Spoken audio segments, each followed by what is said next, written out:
do I ask her out on a date? Full panic. Oh my God, he's about to ask me out. I pulled my back out.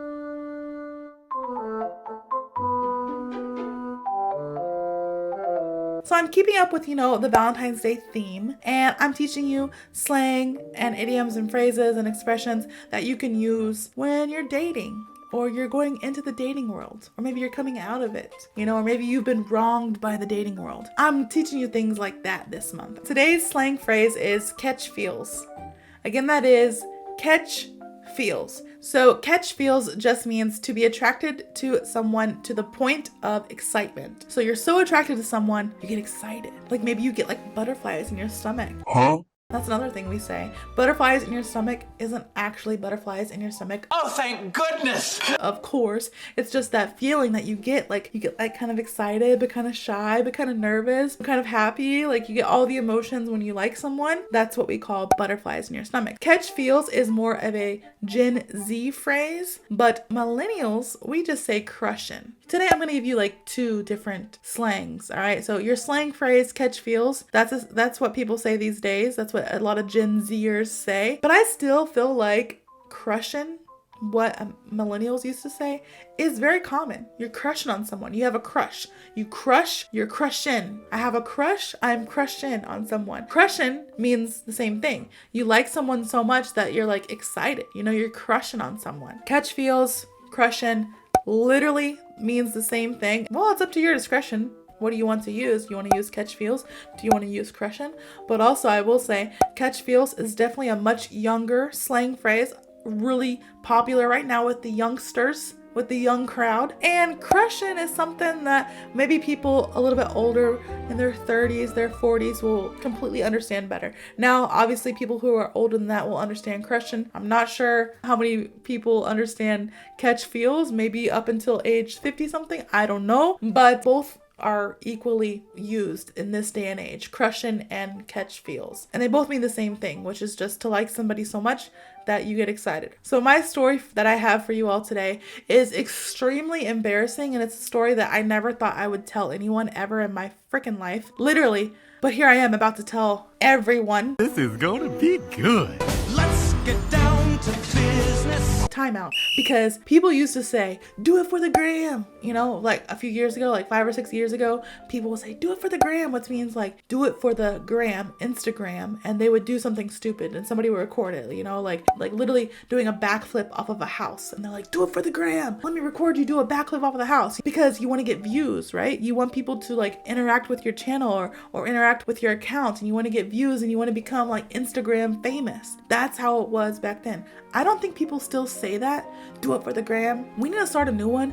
Do it for the YouTube. Absolutely not. Because sometimes I be out here doing the most. Now, that's another phrase that we say, doing the most. And then obviously it wasn't grammatically correct. Be out here doing the most, But I've told you before, grammar, when you're talking, especially slang, whatever, it's not that important. It's important when you're like writing an essay and stuff, but this is native English. We don't really use grammar as much. Even though I love grammar, we don't use it as much. So I really be out here doing the most for you guys. I told myself I wasn't going to tell anyone this story. Only like my husband and like my close friend know about this story. And obviously the person who is involved in this story knows about this story. The other person, there's one other person. But other than that, I was going to take this to my grave. I wasn't going to tell anyone this story. It is my secret, but I'm going to do it for the gram. Well, in this case, do it for the YouTube, for my fans, for y'all, because one, it's a really good story. And yeah, of course, my watch time hours, they need to get on up there. So, hopefully people will watch this. But also, I really think, you guys will enjoy this story. Yes, it's humiliating for me. Yes, it's extremely embarrassing. Yes, I swore to never tell anyone. But I love you all. The slang phrase that we're learning today is catch feels. And I'm going to tell you a time where I caught feels, and I caught them hard. I was crushing on this dude so hard. So here's the backstory. I had a dating app, and I had not yet met my husband. It was actually the same year though that I met my husband, but I had not yet met him. And I met this dude on this dating app, and we were texting for a while, and then I realized that he went to the same gym that I went to, like company wise, but not the same gym. I went to a gym and then he went to a gym. It was the same company, but different locations. So we started talking about that. And he was like, hey, we should work out together. And I'm thinking like, ew, no, I look a hot mess when I work out. I'm sweaty. I don't wear my makeup. I'm nasty. I have big baggy clothes on. Like, no, I'm gonna stink. Please don't come see me when I work out. That's what I'm thinking. But then on the other hand, I'm like, oh, I really want to meet this guy in real life. And if I'm at the gym, like, it's a perfect place. If I don't like him, I could be like, oh, I'm sorry, I can't go out to eat with you because I smell bad. So see you later. You know, it would be the perfect excuse to just like leave. Or, you know, oh, sorry, we can't hang out more, but you know, I'm sweaty. Or, oh, I pulled my back out. You know, I can make up excuses to just like leave. I was like, this is a good idea. So I was like, you know what? I'll try to put on my cute little gym outfit. I'll try not to work out too hard so I don't sweat, and I will do my makeup and we shall meet at the gym. So that's what we did. And we met at the gym. And when I saw him, you guys, God, he looked like one of those, like his body looked like the ones that you would see in a Greek mythology book of like all the Greek gods, or even Roman. I don't know how to really explain it other than my jaw dropped to the floor and I was like, this man was made by God himself. This man is gorgeous. This man is beautiful. He had the muscles, all the muscles, really handsome face, very good personality. And I was just like, he was a little bit on the shorter side, but you know what? It doesn't matter. Everybody has their flaws. But still, I was like, excuse me, wow, you are gorgeous. You are amazing. You are beautiful. Like, why are you talking to me? You know, I was like, you should be dating like a supermodel or even like a famous person. Like, why are you just on some random dating app and you matched with me and you're talking with me? Like, what's going on? Am I being punked? I was like looking for Ashton Kutcher. If you guys don't get that reference, there's like a TV show here in America. It used to be called Punked, and Ashton Kutcher was the star. I'll put a picture of him here. He was the star of the TV show, and they used to like prank people, play jokes on them. So literally when I met this dude, I was like, am I being punked? Like, this guy cannot want to talk to me or maybe even date me. Like, what the heck is going on? So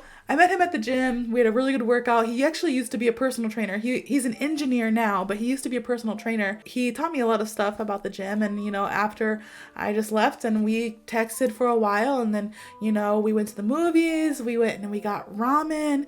We got ice cream. Like, he hung out with me, and I was a single mom, so I had my son. So I was really nervous. I didn't want him to meet my son, but one day he really wanted, you know, to hang out. And I was like, oh, well, I'm at the park with my son. He was like, okay, like, I'll come over. He even brought my son a little gift, like a little toy truck. And I was like, this man is perfect. Like, this man is like, not only does he look amazing, but he's so sweet. He has a good personality. Like, look at me, like almost tearing up. Like, no, I don't like him anymore, but it's just because I'm a little bit sick, you guys. I'm getting over my sickness and my eyes are drying out. Beside the point. But anyways, I already see it right now in the comments. People are like, Carly, do you still love this man? No, I don't love this man. Actually, funny story. He and my husband now are really good friends. So that's that, you know, I introduced them and now they're good friends. Back to the story. I was like, this man is perfect. And he was like, you know, so kind, very nice to my child, very nice to me. His personality was great, fun to be around, his looks, obviously. So after a while, like, we were just like going on these dates and hanging out. Well, I thought they were dates, right? And doing different things. And, you know, it would always just be like going to the gym, going to a cafe, eating lunch somewhere, eating dinner somewhere, taking my kid to the park or to like an indoor playground, to the mall, to a jumping area, like a jump zone for my son. Honestly, like,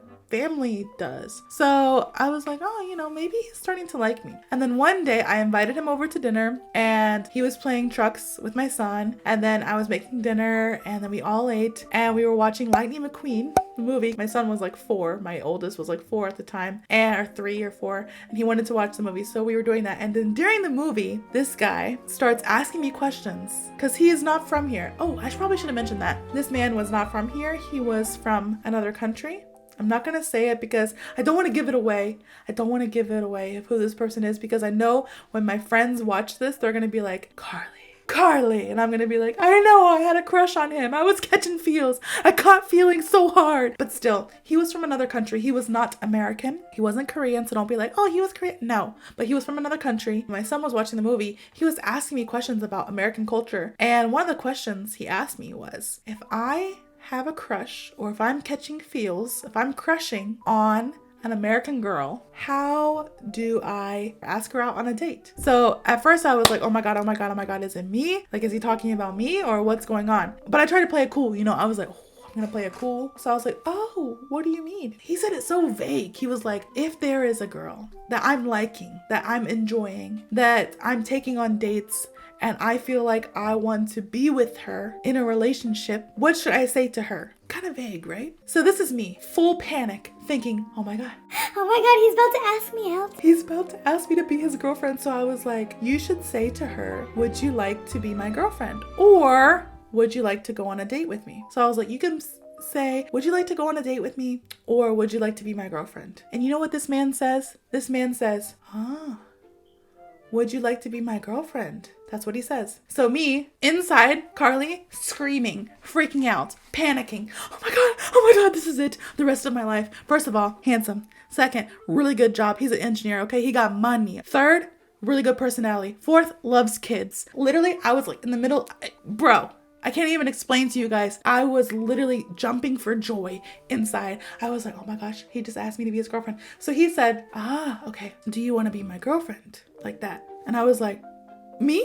Oh my goodness, me? Yeah. And he was like, no, what are you talking about? Not you.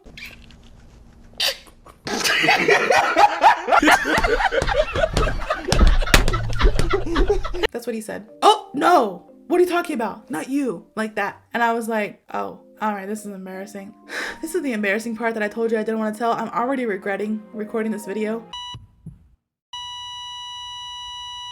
It was the lowest point of my life. I literally thought like I could never be more embarrassed than what I am right now. His way of like remembering English was to say what he is taught. So I basically taught him how to ask out an American woman. I basically taught him that. I said, oh, you just say, do you want to be my girlfriend? And then he repeated it because when he was studying English, he said that for him, in his case, the best way for him to remember what he was taught was to repeat it. So I said, when you ask somebody out, just say, do you want to be my girlfriend? So he said, okay. Do you want to be my girlfriend? In my mind, I was like, okay, he's asking me. Oh my gosh, it's happening. It's happening, you know? I was like, okay, yes. You know, I couldn't even say it fast enough. I was like, me? Yeah, okay, yeah. And he was like, instant change. Like he was all like into the conversation and then his face went like this, you know, like, what? You know, what? No, not you. Like that. You guys, embarrassed. So embarrassed. I was like, oh no, it's a joke. It's a joke. And I'm like almost crying. I'm pretty sure he knows that it wasn't a joke. He knows that I literally like I embarrassed myself. But I was like, oh no, just joking, you know. But your English is getting so good. I'm so proud of you. Like I changed that subject so quick. I took the dishes, I put them away. I was like, oh, I'm feeling kind of tired. I think I gotta go to bed. I'll see you at the gym next week. Bye. You know, I was like pushing him out the door. I was like, you know, we gotta wrap this up. I gotta go. I gotta remove myself from this situation. So embarrassing. So embarrassing. After that, I have never put myself out there as much as I did because I was I was catching feels for this dude so hard. Then that happened to me. So now moving forward, even when I met my husband, I was like, yo, I'm gonna take it slow. I'm not gonna catch feels after like 2 seconds of knowing someone, which is what I did with that dude. Like I literally, you know, I met him and it was like, oh my gosh, okay, yeah, I like you. But after that, I've learned, Carley, calm down, nice and slow, easy does it. Take your time, catch your feels, but don't make it a race. Don't try to fall in love overnight. And then shortly after that, I met my husband. So everything worked out for me in the long run. And I think he might still be single, honestly, now. But he was in a long-term relationship for like 4 or 5 years too. And now he's single again. Yeah, we laugh about it now. It's funny. But at that time, it wasn't funny for me, bro. It wasn't funny for me. Embarrassing. But yeah, that was just a story about when I caught feels for this dude and I totally embarrassed myself. So you're welcome, YouTube. You have the most embarrassing story of Carley's life now recorded for you in Ultra HD. You are very welcome. So I hope you guys have a better understanding of this slang phrase, catch feels, or also the slang crushin'. 1 and 1. You know, we had a 2 for today. So I hope you have a better understanding of these slang words / phrases. If you do, please like, comment, and subscribe. And I hope to see you all in the next video.